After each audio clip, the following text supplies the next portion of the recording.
5% of its gross mineral sales revenue to the community for social projects.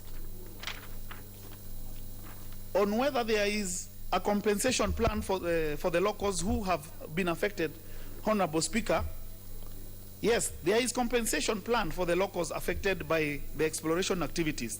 The company has been undertaking drilling operations in its effort to delineate gold mineralization in terms of depth and extent. Whether the company identifies any area for drilling, it involves the Ministry of Agriculture experts to quantify the value of any crop, trees that may be damaged in the course of exploration or drilling for adequate compensation of affected farmers and locals. Before the commencement of any mining, the locals who will be affected will have their land and development therein valued for compensation. The compensation process will be guided by the Kenya Constitution, which calls for prompt and fair compensation. The Mining Act 2016, the Land Act, and the World Bank guidelines on compensation and resettlement. Honorable Speaker, I beg to submit. Signed by Honorable Kareke Mbuki, Chairperson, Departmental Committee of Environment and Natural Resources. Thank you, Mr. Speaker. Very well. That's been more than a mouthful. But just to remind members, and perhaps the staff who may be crafting some of those, you do not ask questions or seek statements on matters of law. As a lawmaker, you are expected to know it. Now you're there because you have gone into what the Mining Act provides. It was done by this House. So when a member is being told the Mining Act says this, the regulation says this, the Land Act says this, now we are getting into so surely even the staff who are crafting, who are helping members to put requests for statements and questions, you must avoid questions or requests that are asking to result in somebody being lectured on what the law provides, because as a lawmaker, that is a standard the world over. You are expected to know the law, so that you cannot. If you don't know it, please just begin looking at it now. Can I get the Honorable Dan Mwashako with regard to the statement read on your, in response to you? Thank you, Honorable Speaker. First and foremost, I want to thank the chair of the committee and the ministry for providing what I call a sufficient answer. However, Mr. Speaker, I just want to mention two things quickly. Number one, I think the delays that the time it takes for the ministry, particularly the Ministry of Water, to process requests or contracts that involve big contracts like Mzima 2 leaves a lot to be desired. Honorable Speaker, this project has been in the shelves of the ministry for the last 6-7 years. And now we are told that time elapsed and they have to extend the time so that the financial agreement still is done within the period. Secondly, Mr. Speaker, I'm also glad that they mentioned that there will be the review of the designs. The truth be told that Undanyi constituency, Honorable Speaker, the 50% of my constituency truly is on a hill. And but the other 50% is on lowland. Kishushe location, Honorable Speaker, is on the same elevation with the Mzima, the source of Mzima Springs. And therefore, I don't understand why the ministry is indicating that the water will not serve Kishushe and the areas of Paranga and Mulilo. But however, we will pursue that with my colleagues from the county, Mheshimiwa Mlola involved, to make sure that the designs capture all the areas that are within the lowlands. Lastly, Mr. Speaker, they have mentioned a river called River Undanyi as a source of water now for the highlands. Honorable Speaker, I would appeal to the committee to push the ministry to give an annexure into the contract, so that as we provide water to the lowlands, they should also be saying a certain percentage of that contract will also provide water for the highlands, for the people who live in the highlands. Particularly for that river, Undanyi, they have mentioned, the water is not sufficient, number one. Number two, it's not a very clean source of water. And therefore, ministers need to say, if 36 billion is being used for the entire project, we need to be given, like, even if it's 1 billion, to now process, to give water to the people who live in the highlands. With that, Mheshimiwa Speaker, I submit and thank you for this opportunity. Honorable Shinali. Honorable Wangwe. Thank you, Honorable Speaker. Honorable Speaker, I just wish to make a comment on that response by the committee on the Liranda Gold Basin. As a member of that county, Honorable Speaker, Ikolomani is my neighbor, and the undertakings there are good. I want to thank the committee for the substantive response they've given to us. But, Honorable Speaker, I want to urge the committee to do maybe one or two things on behalf of our this belt. That, Honorable Speaker, they push for the conclusion of the regulations so that our people can be paid, because right now the ministry is saying they are not, it's not able to pay because there is no formula on how to pay the locals in terms of the 5%, Honorable Speaker, which is in law. And as we all know, the PFM Act says you cannot send money where you have not put the law. So I wish the committee to push for us so that the regulations come. Honorable Speaker, I wish also to bring to the attention of the committee what we have seen going on with Acacia, Honorable Speaker, that they cannot test the gold from Kenya. They cannot trust the Kenyan laboratories, Honorable Speaker, in terms of ascertaining the fineness of the gold, Honorable Speaker. They take the gold across to Tanzania, then they bring it back in terms of testing, Honorable Speaker. I wish to push to ask the committee, Honorable Speaker, that let them look into that aspect. Could it be just to hoodwink the locals in terms of taking gold out of the country, or what could it be, Honorable Speaker, so that we get value for our gold? Thank you, Honorable Speaker. Pandai. Mr. Speaker, thank you very much once again. On the issue of the mineral exploration, particularly gold, in that belt covers my constituency. Indeed, as you speak, a lot of mining activities going on in my constituency by artisans. Mr. Speaker, I've heard the committee say that Acacia Kenya company is owned by some British company wholly, fully, 100%. And that British company has got no Kenyan shareholding whatsoever. What I did get clearly is, what about the Acacia? Okay? Who are the promoters of Acacia? Because, Mr. Speaker, we are witnessing a situation where specific companies are monopolizing the mineral exploration business in this country. And unless it is checked, we may actually end up not reaping the benefits that we need to reap if there is competition, Mr. Speaker. As you know, the area of mineral mining in this country is still not well, it's not really well exploited. And it requires that we be on the lookout to ensure that no monkey business continues to happen. But finally, now that we are talking about exploration license, exploration contracts, what therefore is in the pipeline in terms of real mining, so that we, as soon as we do exploration, those areas that have been explored, okay, can get into the real business of mining so that the country can reap the benefits. Thank you, Mr. Speaker. Member for Bodo. Thank you, Mr. Speaker. Sometimes not very difficult, not very easy to understand how the whole arrangement of gold and mining is. Because as we talk about this here, Bondo is one of those areas that are apparently in that corridor. The corridor that spreads from Migori. I don't know how it passes through Bondo. It goes to Sayame partly, and finally to Ikolomani. It's basically one belt. and besides that, Mr. Speaker, what is being talked of exploration here is what amazes me. Because these are known areas that have been producing gold in one way or the other. There are people, whether they are artisanal, whether they are peasant miners, or whatever they are, they've been getting gold from these things. And the communities are really not benefiting but there are people, there are cartels, there are individuals that are getting gold from these areas.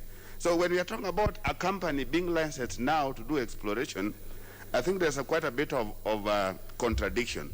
So I want to believe that this thing needs to be revisited in one way or the other. So that what we are calling exploration needs to be interpolated in a manner that it gets to understand what's going on now, whether what we are getting, whether what the little golds that we are producing are not the kind of gold that they are going to be looking for in the name of exploration, Mr. Speaker. I think there's much more into this. Thank you. Honorable Duale. Speaker, that was a very good statement.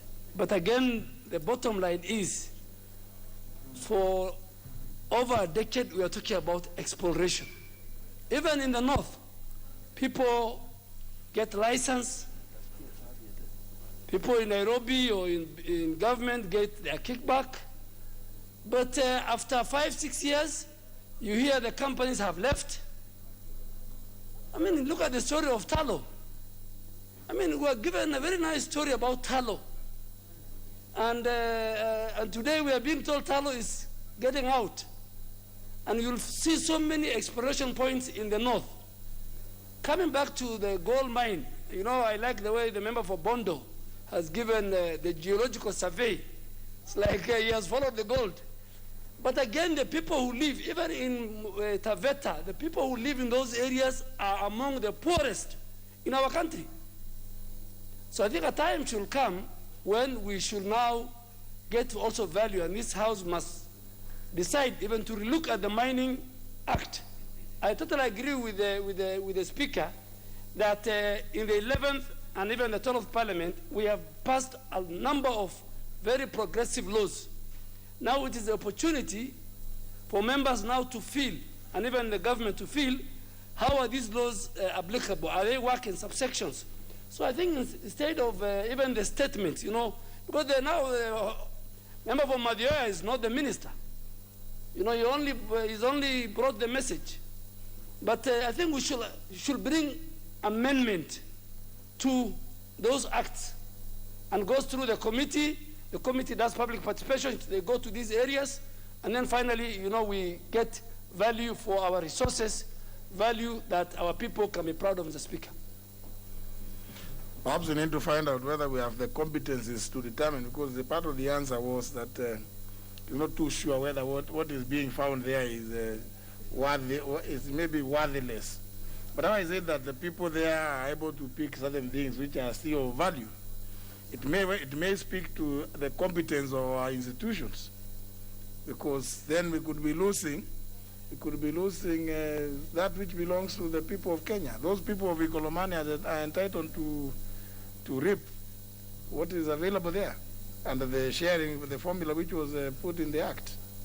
So this could speak to the competencies of our institutions, because I think, is it the Honorable Ochanda who say, is it or Wandai who say that they take it to Tanzania and then bring it, come and tell you, oh, we discovered it was useless. It's the same thing. And I think this is important, honourable members, because we have also seen those others who are somewhere in Kwale, ferry sands put in ships, then they take it away. They tell you, oh, sorry, what we carried, there was nothing worth paying you anything for. I mean, surely that speaks to the competence of our ministries and people. How, when you allow people to just come and carry shiploads of, they tell you it is salt. Some of it call it rare earth. Rare earth. Now, maybe our people don't understand which one is common and the rare one.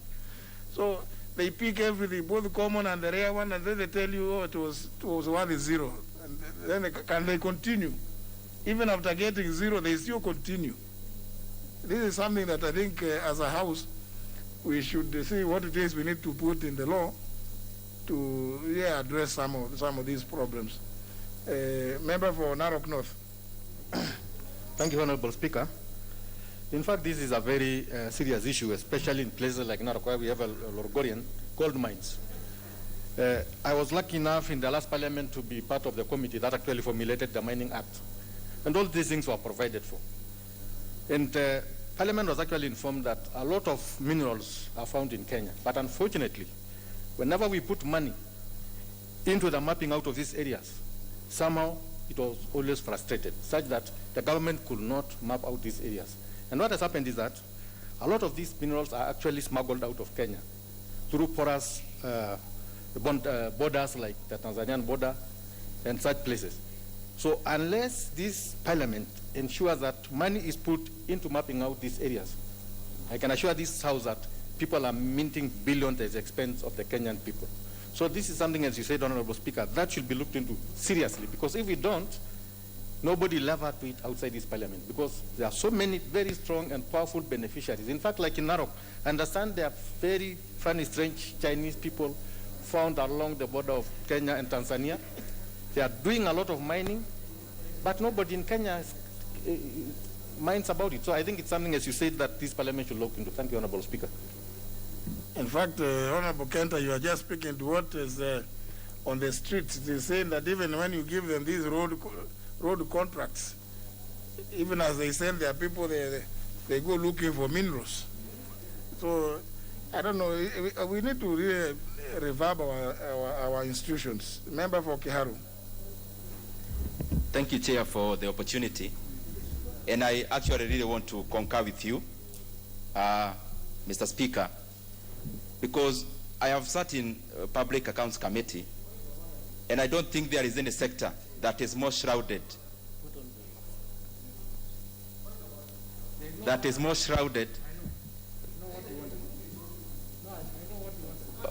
Honorable Badi, kindly hold. No, just proceed. Mr. Speaker, I want to concur with you because there is no sector that is more shrouded with cloud than mining. And even in terms of the royalties that we actually receive as a country, I think we need to give it more seriousness as a House and as a country, because I believe Kenya is very rich with minerals. But unlike agriculture, which we can see, touch, perceive, and understand, there is a lot of ambiguity around mining and lack of information. And Mr. Speaker, also, I think we give a wide berth to local small miners, Mr. Speaker, and of course giving advantage to big corporations in terms of mining. And it's good that we borrow from countries like South Africa, Botswana, that we can mainstream the small miners and actually bring much more effect to the economy than the extractive big corporations. And also, Mr. Chair, it is worrying because actually checking acacia mining, if you go to a place like Tanzania, where they are still doing some works, they have actually 5 local companies they deal with. And I don't think it is correct or right for us to have a country making that kind of amount of money, because I believe they make a lot of money from Kenya and of course lack local presentation. I also want to challenge even the ministry to check the facts right, because in February 2020, acacia mining was actually bought by Santa Gold, the operations of Kenya and East Africa, so that even as we report to the House, we report with the right names of the companies, because as it starts now, the operations of acacia are actually under Santa Gold. Thank you, Mr. Speaker, and I concur with you and the other members that we can derive a lot of money from mining. We just need to get the facts right, understand the sector, so that we can remove the lead that shrouds the entire mining sector. Member for Endebess. Thank you, Honorable Speaker. Honorable Speaker, I want to speak to this mining issue. I think, Honorable Speaker, considering the way even issues to deal with oil exploration in Turkana, apparently an alarm was rung almost several months ago that tallow was not doing well. And apparently, I think there is a conspiracy within our own professionals and the civil service. And this goes even to the mining area, because you'll find that there are people who have the licenses for exploration, and they stay with them for a very long time. And these people also cover within certain regions that to not allow other people to be able to go and see what is within those areas. So I think this is For example, when you go to even my neighboring in the Pokot area, Kepkarat area and other places, there are people still exploring and mining gold. But that gold is in small quantities and is not benefiting the country, but is benefiting individuals. And as my colleague, Honorable Kenda said, it is also because of these porous borders that people are able to do it, smuggling of gold and other expensive minerals.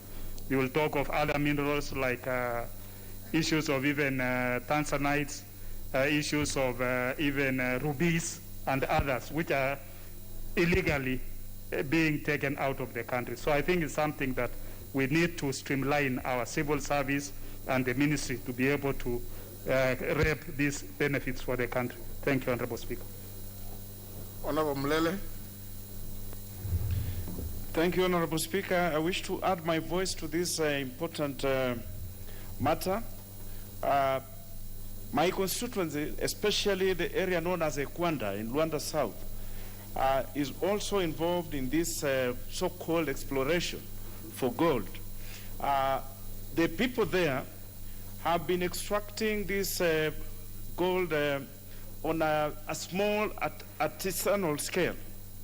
But recently, in the recent years, there have been companies which have been allegedly licensed by the Ministry of Mining and which are purportedly carrying out exploration activities. And these exploration activities have now been taken up by the administration, which is the local chiefs there and the county government, to be of to take out all these artisanal young people who eke out a living from these activities. Yet these alleged licensed explorers still buy the rare earth from these young people and export it. I've been told, I was actually informed of this 2 weeks ago when I was there, that they export these.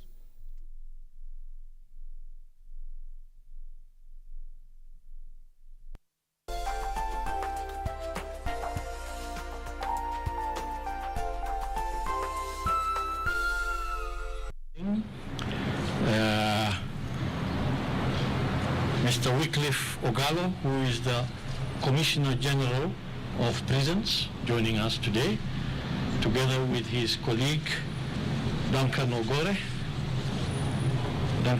Director of Operations.